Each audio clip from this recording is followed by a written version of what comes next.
ఈనాడు Christmas ఇలాగే తయారైందండి. క్రీస్తుని హృదయంలోకి వెళ్ళాలనుకుంటున్నాడు, క్రీస్తుని హృదయంలోనికి రావాలనుకుంటున్నాడు. హృదయం అనబడిన తలుపు యొద్ద ఉండి యేసు తలుపు తడుతూ ఉన్నాడు, నువ్వు చేస్తావేమని. కానీ మనం అంటున్నాం కదా, ప్రభువా నాకు నా హృదయంలో చోటు లేదయ్యా, నీకు నా హృదయంలో చోటు లేదు. నా హృదయం లోకంతో నిండిపోయి ఉన్నది, నా హృదయం ఈ లోక భోగంతో నిండిపోయి ఉన్నది, నా హృదయం ఈ లోకేచ్ఛలతో నిండిపోయి ఉన్నది, నా హృదయం ఈ లోకమైన మనీతో నిండిపోయి ఉన్నది. నీకు నా హృదయంలో చోటు లేదయ్యా అని మనం క్రీస్తుని వెనక్కి పంపిస్తున్నాం. ఈ రోజు ఒక మాట మిమ్మల్ని అడుగుతున్నా, క్రీస్తు నిజముగా ఈ క్రిస్మస్ సీజన్ లో మీ హృదయంలో జన్మించాడా? మీ హృదయంలో క్రీస్తుకు చోటు ఉన్నదా? ఆర్భాటాలు చేసుకుంటున్నాం, తప్పలేదు. చక్కగా రెడీ అవుతున్నాం, తప్పలేదు. వేల వేల వస్త్రాలు ధరిస్తున్నాం, తప్పలేదు.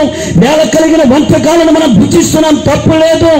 కానీ క్రీస్తుకు మన హృదయంలో చోటు లేకపోతే, క్రీస్తుకు మన జీవితంలో చోటు నింపకుండా ఎన్ని చేసినా ఆ క్రిస్మస్ వృధా ప్రియులారా. ఈనాడు సత్రం యొక్క యజమానుడు వలె చాలా మంది జీవిస్తూ ఉన్నారండి. హృదయం అనేకమైన వాటితో నిండిపోయి ఉంది, కానీ ఆ హృదయం మనబడిన సింహాసనము పైన క్రీస్తుకు చోటు లేదు. ఈనాడు ఆత్మీయుడా, ప్రియ సహోదరుడా, సహోదరి, ఈనాడు ఒక సేవకుడిగా నేను అడుగుతున్నా, ఈ క్రిస్మస్ సందేశంలో క్రీస్తుకు నీ హృదయంలో చోటు ఉన్నదా?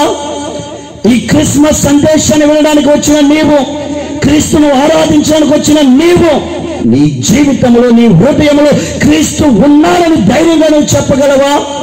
నా హృదయంలో క్రీస్తు ఉన్నాడండి, నా జీవితంలో క్రీస్తు ఉన్నాడండి, క్రీస్తు నాలో పుట్టాడండి అని నువ్వు ధైర్యంగా చెప్పగలవా? ఎవరి కోసం పుట్టాడండి క్రీస్తు? ఎవరి పాపముల కోసం పుట్టాడండి క్రీస్తు? పిలాతు అంటున్నాడు కదా, ఈయనలో నేను ఏ దోషమును కనుగొనలేదు. ఆనాడు సత్రం యొక్క యజమానుడి కోసము క్రీస్తు వస్తే ఆ క్రీస్తును బయటికి పంపించేశాడు ఆ సత్రం యొక్క యజమాని. దేవుడు అంటున్నాడు కదా, యోహాను సువార్త 3వ అధ్యాయము 16వ వచనంలో, దేవుడు లోకంలో ఉన్న వారందరినీ ఎంతగానో ప్రేమించాను.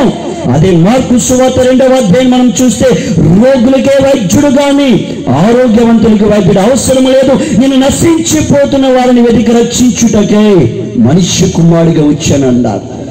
ఆనాడు ఆ వ్యక్తి కోసం వచ్చాడండి దేవుడు. ఆ యొక్క సత్రము యజమానిని రక్షించాలని వచ్చాడండి, పాపము నుంచి విడిపించాలని వచ్చాడండి. కానీ ఆ వ్యక్తి ఏం చేశాడంటే, లోకాన్ని చూసుకుంటూ లోక రక్షకుడైన దేవుని బయటికి పంపించేశారు. ఈనాడు క్రిస్మస్ కూడా అలా ఉంటుంది ప్రియులారా. లోకాన్ని మనం ఆహ్వానించుకుంటున్నాం, లోక రక్షకుని మనం బయట పెడుతున్నాం. జాగ్రత్తగా వినండి. రోమిలికి రాసిన పత్రిక 3వ అధ్యాయము 23వ వచనం మాట రాయబడి ఉన్నది, ఏ భేదము లేదు, అందరూ పాపము చేసి దేవుడిచ్చు మహిమను కోల్పోవచ్చున్నారు అంటున్నారు. అదే రోమిలికి రాసిన పత్రిక 6వ అధ్యాయం 23లో ఉన్నది, పాపము వలన వచ్చు జీతము మరణము, ప్రభువైన యేసు క్రీస్తు ద్వారా నిత్య రాజ్యము అని దేవుడు అంటున్నాడు. పాపము నుంచి మనం తప్పించాలని, పాపేచ్ఛల నుంచి మనం విడిపించాలని, లోక పాపములను మోసుకొని పోయే దేవుని గొర్రె పిల్లవలే ఈ పొడమి పైకి వస్తే ఆ సత్రం యొక్క యజమాని డబ్బుని చూసుకున్నాడు, హంగుని చూసుకున్నాడు, ఆస్తిని చూసుకున్నాడు, లోక రక్షకుని బయటికి పంపించాడు. నేను అడుగుతున్నా, కొత్త వస్త్రాన్ని ధరిస్తున్నావు ఓకే, ఇంటిని చక్కగా డెకర్ చేసుకుంటున్నాం ఓకే, ఇంటి పైన స్టార్ పెడుతున్నాం ఓకే, చక్కగా క్రీస్తుని ఆరాధించు వారమని క్రైస్తవులుగా చెప్పుకుంటున్నాం ఓకే. కానీ క్రీస్తుకు నీ హృదయంలో చోటు ఉన్నదా? క్రీస్తుకు నీ జీవితంలో స్థలము ఉన్నదా? ఒక్కసారి నీ జీవితాన్ని పరీక్షించుకో. ఆనాడు